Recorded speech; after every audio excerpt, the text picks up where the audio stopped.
Hey, what's up everyone? Hope you're all having a wonderful time! Here another version of the Wraithlord build with a lot more survivability, and it's just even stronger to farm higher corruptions with. I managed to get to level 100 with this and also pushed up to 1500 corruption with this setup, and could probably go even further, but at 1500 corruption I still felt that I farmed very efficient with the Wraithlord, as still just kills everything super fast for us as we're going through those echoes. Now, I won't go full in depth of the build, as I already made a recent updated version of how the build works and all of that good stuff, but let's just go over the quick version here on how the build works before we go over all the juicy changes that we made to the build. So first we're using the Wraithlord Harbor unique Helm, which makes our Summer Wraith instead spawn a Wraithlord for us. And this big dude is what we are building around with this build, and we basically just want to buff him as much as we can, like using Dread Shade, which makes it so it always will deal critical strikes, also boost damage and also cast speed. And then we're also using Infernal Shade, which also gives haste and also boosts it even more cast speed. And then we're also using Bone Curse to apply Mark of Death to deal even more damage to the targets, and then lastly we're using Transplant to make ourselves and also our Wraithlord to move around with. So that was the quick version of the build. Let's go over all the juicy changes that we made here. So first of all, we went to 100 with this character, and what really sticks out is going to be the health regen here. We are closing up to 2k health regen, which is just insane. And then we also have around 850 ward per second. And this just basically makes us pretty much immortal against smaller hits. And then we also add 100% block chance with a lot of armor, block effectiveness and all that juicy stuff, right? So super tanky build basically. Now, how do we get all of this? So the first item is Vessel of Strife, and Vessel of Strife makes it so a percent of health regen also applies to ward. In this case we are using 40% here, which is going to be the max, which is a really nice addition for this. And for the block, we're using a Bulwark of the Last Abyss. And yeah, you get so much flat block chance from this, both for the implicit there and also from the unique itself. It's a 55% block chance that you can get from here. And then you just want to slam some extra block chance, right? A T7 for 26% more block chance here on this. So yeah, really insane. You get 70, is it 70? It's 81 basically. 81% block chance from this shield alone, which is, yeah, it's just insane basically. And to get the rest of the block chance for this character, you want to go for the Blessing in Age of Winter. Here, Grand Bones of Eternity, it provides up to 8% block chance, and that's going to boost this up to a total of 89. And then for the last points, you want to get block on your rings. And I managed to get you want to have a T6 mod on both of your rings. And then you can just go for the last points, a T5 on your gloves. And this is how you get 100% block chance on this build.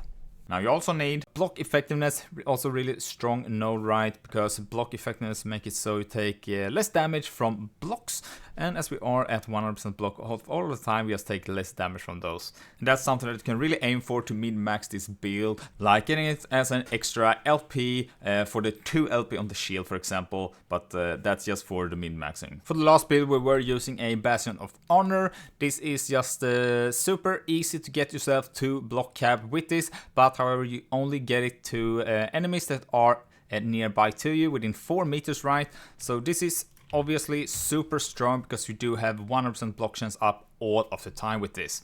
Now the downside with this shield is that every 3 seconds, if you are on high health, you will lose 25% of your current health and gain the buff here. Now the buff, we don't really care about it, it doesn't benefit us, we are only using this for the block basically. The increased armor is also nice, but yeah, we lose 25% of our health, and that's why we are capping ourselves with the health regen basically. And as mentioned, you just want to get as much regen as we basically can. We have regen on our vessel here, we have regen on our rings. You will have to do a little bit of tweaking here for this ring, for example, you still want to get one ring with the minion teleportation with you. Alternative that you can also get it on boots, but I would still recommend you to get it on one of those rings. And the good thing is that the roll on here is not that important. You can get a tier 2, it's going to be the minimum, and it would still work with this build basically. So you don't need a good roll for this. Now, however, you might also see in here that I have a LP2 item on the shield here. And the other mod on here is not really that important. I just was, you could say lucky, but also unlucky because I didn't hit the block effectiveness that I really wanted for the shield. However, with this other mod, I also made it able to make herself crit immune with some other combinations. But this is also something that you don't need, and I will go over it right now. So for the other sources for the reduced bonus damage to crits is also going for to be on our Citadel boots. Now you get a ton from the implicit itself, from the boots here. You can go up to 50%. I have a pretty decent one with 46. I got a little extra here as a sealed affix, just a tier 2 there. And then the last point is going to be from our idols here. Now the small idols, you can get up to 4% on these. So I have 2 with a 4%, 1 with a 2%, and then I have an extra open slot here. So you can just cap this with these mods alone. Or you can even also go just higher with the seal modifier here, and maybe you have to trade out like a health or something for the suffix here, but you can just cap yourself basically with the boots alone. You can get 50% as the implicit and over 50% as a T6, I believe, and that will just cap the crit bonus there by the boot itself basically. But this is how I made it, so I basically take no extra damage from crits. Now the gloves, just more health regen, the block we went over there, and yeah, we're still using Cleaver Solution. You get your intelligence is going to be equal to your strength, so we're still going to try and get some strength here as well on our items. We have strength on as much as we can also, and yeah, strength gives us armor. Armor is awesome because it makes us take reduced damage, right, from all hits, and really strong attributes. And as we're also using ward, we also want to get intelligence. Intelligence give us ward retention just to keep this number up basically. And yeah, a lot of the gear that we are using, like this unique, for example, Mantle of the Pale Ox is a super addition for this new league. You get up to 16 strength from this alone. You get 8% of damage redirected to your highest health minion, which is going to be the Wraithlord. So we get some DR from this as well, and also increased health. A super awesome chest overall, super great. Now we're also using Azurial Fury, and this is only going to be for the health regen that it provides. It's the only source you can get it as a from a belt. Now the good thing is that this belt is quite common, and you can find the LP3 quite frequently. It's not too expensive, but if you manage to get like an LP2 right, it's going to be fine. LP1 with the health regen is really what you need to get started, and everything else is just a bonus, like the health there, for example. And yeah, so that's basically the items. I went with the coral ring just to get some extra vitality and health reading as well. Nothing that you really need, but it's obviously something that you want to try to aim for. I think it's really helps a little bit with the build. And then we're also using Wraithlord's Harbor. It's a unique helmet we went over before, which basically makes this build work, right, to summon our Wraithlord. And I was a little bit unlucky here. I managed to get the elemental resist. It's fine, we still need elemental resist, right? But you could get some more strength here, for example, or more health. And same for the Mantle of the Pale Ox here, for example. I got the vitality. Sure, it's life and some resist, but yeah, I would prefer strength or just a % health roll here instead. So still got a little bit mid-maxing to do here, but it's still fine. And then we're going with Inherit of the Erased, and this is also like a really strong one.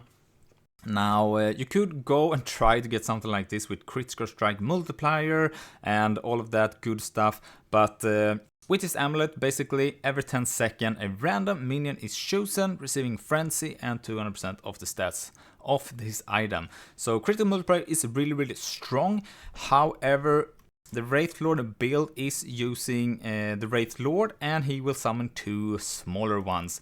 So this won't always be applied to the Wraithlord, which makes it kind of bad for just this build. It's much better if you are playing like the Abomination, which is something that actually is aiming to try out after this. So this is something that I was preparing for that basically, but however, you also get increased health, you get increased health regen, and also void resist that I actually really needed for the build. And also the implicit of the amulet is awesome because you do get less damage taken over time from this as well, which is super nice. That's also something that I forgot to mention with the Eternal Gauntlets here. You also get the percent from the implicit right of armor mitigation, also applies to damage over time, which helps a little bit more with that. And also just high armor base is also nice for the build because we are getting those strength points right to increase armor. Suppose Eternal Gauntlets, Citadel boots, it do provide a lot of armor, and even the Wraithlord Harbor Helm itself also helps basically. Now we take a look on the idols. We're using probably the same that we went over before. Some new ones, right? We are using some health regen idols now instead. And so we get the vitality and health regen on these Humble Weaver idols. And then you just want to try and cap your resist with the suffix on these. The other ones, health, ward per second with ward retention on the stout ones. And then, as I went over a little bit earlier, increase health regen with health, and also with the reduced bonus damage taken from critical strikes, so we get immune to that. And I just went with what I had left here, Minor Weaver Idol with ward retention, and also health with health regen there. For the rest of the blessings, let's go over them real quick here. The first one, Black Sun for the health, Ending the Storm for health regen, and then Reign of Dragon for all resistance there, and then we at the Age of Winter for the block chance and block effectiveness. And then the last one, Spirit of Fire for the flat armor. I got some new items for the snapshotting as well here. And if you're unfamiliar with snapshotting, it's basically make you so you can snapshot your minions. And the minion will get those stats on the items that you are using when you are summoning them. And then you can change back to a more defensive gear basically. And without it losing all those perks or those stats. So that's what you can do, and that's what this build is doing. Now let's go over the gear here. Wraithlord Harbor's Helm, you can't change it because it will break the Wraithlord, something I didn't mention in the other video guide. Death Rattle for the critical strike multiplier. I just went and shoved in a minion damage as a LP. Another item that we didn't use was Aaron's Will. Now this is kind of awesome. We do get some extra increase to minion health, and also the base minion health, which is super awesome because it do add up to the survivability of the Wraith. And then also just +1 to all minion skills, which is another multiplier to the skill itself. We're using the same weapon as we did before, Usurper Mandate, a very beginner-friendly weapon to use. You want with high minion necrotic penetration on the implicit there, and then you just want to slam as much minion spell damage as you can on that on those suffixes. And you can also go with necrotic penetration as well as suffix here, but as I'm not sacrificing any minions to boost the Wraithlord, I like to just get as much flat as I can. You get the Acolyte minion skill, a really awesome item to scale your minions basically. You want 2 turquoise rings, and that's going to be because you're getting the minion critical strike multiplier, which is the biggest upgrade to scale the damage with. And I went with just increased minion health here. You could go with minion damage if you want to. I want them to survive a little bit longer, so that's what I went with. And I just mirrored that bad boy, so that's the same one that we have here. Now another one, Orion's Descent, is another belt, and this is actually really awesome because it do provide so much intelligence here. I'm at 22, you can go up to 25, and intelligence will give the Wraith increased damage and also flat health. And yeah, so it's awesome. 22 intelligence here is it's a lot, and just slammed in increased minion damage there as an LP. Now we also change out with Julra's Obsession, and this is just basically to boost up those cast speed. It just makes it a lot faster dealing damage. Increased cast speed with this, and Julra's Obsession makes it so stats on this item also apply to your minion, and we also get some flat spell damage, which is awesome, and yeah, some extra resist as well there. Foot of the Mountain is another one, and the same as the belt here, we get all attributes now instead with extra intelligence, which is super awesome, boosting just more damage and increasing the health basically. And we're still using Cursed Bone, and we swapped out, I think, from before. I have more increased minion damage now and less minion health regen. Still get a little bit minion health regen here. I do feel that it's really awesome if you just, like now, staying AFK in an area, you need to go away for a little bit, and it just keeps the minion alive basically. Nothing biggie, you could just go for health here if you like to. And you can also get a better base, which will also give like necrotic damage to the minion. And then we are still using the Humble Weaver Idols here. You want to go for as much necrotic penetration as you can here. And something that I didn't mention, but you can actually think a little bit here and try to cap resist on the minion as well, right? So you get some of the idols with void resistance, right? To cap that. I went with physical resist as well, and yeah, you could just try and cap as much as you can here. And do remember that you also get the extra resist from Julra's Obsession here to the minion as well. So I'm actually over capped right now with void resist, and could probably change it out for something else, like I don't know, poison or necrotic or whatever. And you can also go with something like this for increased damage, but making the minions stay alive is more important for me at least. Now smaller ones, necrotic penetration here as well, and same as before, you can go with damage, you can go with resist to try and cap that. Now if you take a look on the skill, nothing have changed here at all, and yeah, I would just recommend you to go and check out the last Epoch build planner for the skills and for the passive tree itself, but basically Summon Wraith, you want to go for all the more multipliers for this, and that's going to be what you want to go for. Locks of Death is something that I go for when I really want to push corruptions, and I actually like the playstyle more as I play with this, and it's just more uptime. The Wraithlord will just shoot all of the time without him like running around, and the uptime of damage will be up all of the time basically. Now Dread Shade to buff our minion, right? Longest Watcher no longer drains the health for the minion. Grim Fate for a damage multiplier. We have cast speed over here. Binding Fury for even more cast speed. And Egg Wings make it so the minions always crit. And some extra points here for some survivability basically. Nothing crazy. Infernal Shade, we are going this way out here. Manic Pyre improves the cast speed up to 72%, which is crazy. And this one gives you haste, and here you have, oh, I missed one point here, but it gives you just a little bit armor shred chance here by the Infernal Shade if the minions are standing on the enemy basically. So nothing crazy. These are the most important notes that you want to go for. Bonkers! We are using City of Mortality, and this is going to be to gain the Mark for Death. Mark of Death will reduce the enemy's resist by 25%, which just improve the damage basically. I have 1 point in Crippling Angus here just to apply slow, which is awesome. Reaper's Mark to increase the mark duration here, and I missed 1 point here as well. Armor Shred Chance.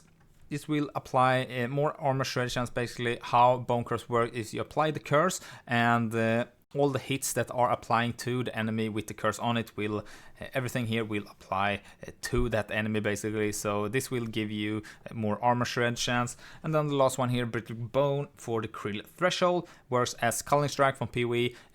If when the enemy gets to 12% health, it will just basically insta die. So awesome to have that. And then transplant to move around, Acolyte's Fever for the haste, which is awesome, just more movement speed. We are going down here, which will also make it so when we are using transplant, we're also using Bone Curse on arrival. Then Bone Armor is just a damage mitigation. We take less damage with this, so we get this for 4 seconds when we're using transplant, and Angustry will make it so Bone Armor lasts longer. And then some quality of life here with changing the physical tag to necrotic, but we're also getting fear on departure and fear on arrival. So just a little bit quality of life. Fleeting Foam for some extra cooldown recovery speed, and Sticky Blood for some slow basically. Now for the passes, there's not much that we have changed here. We basically just put some extra points on Stolen Vitality for extra vitality basically, and some health increase to minion health. And then on Necromancer, the only thing here is that we were respect from this, so we don't really give our minion the haste and frenzy buff anymore, and instead we have invested in blood armor for increased health regen to scale that. And that's basically the changes for the passive. You can find it on the Lost Epoch tool, and the link will be in the description, and I recommend you to check out there to see all of the new changes. And if you have any questions, feel free to drop a comment and I will try to answer them as soon as I can. Thanks for watching, don't forget to like and subscribe if you found this video helpful, and with that said, see you in the next one.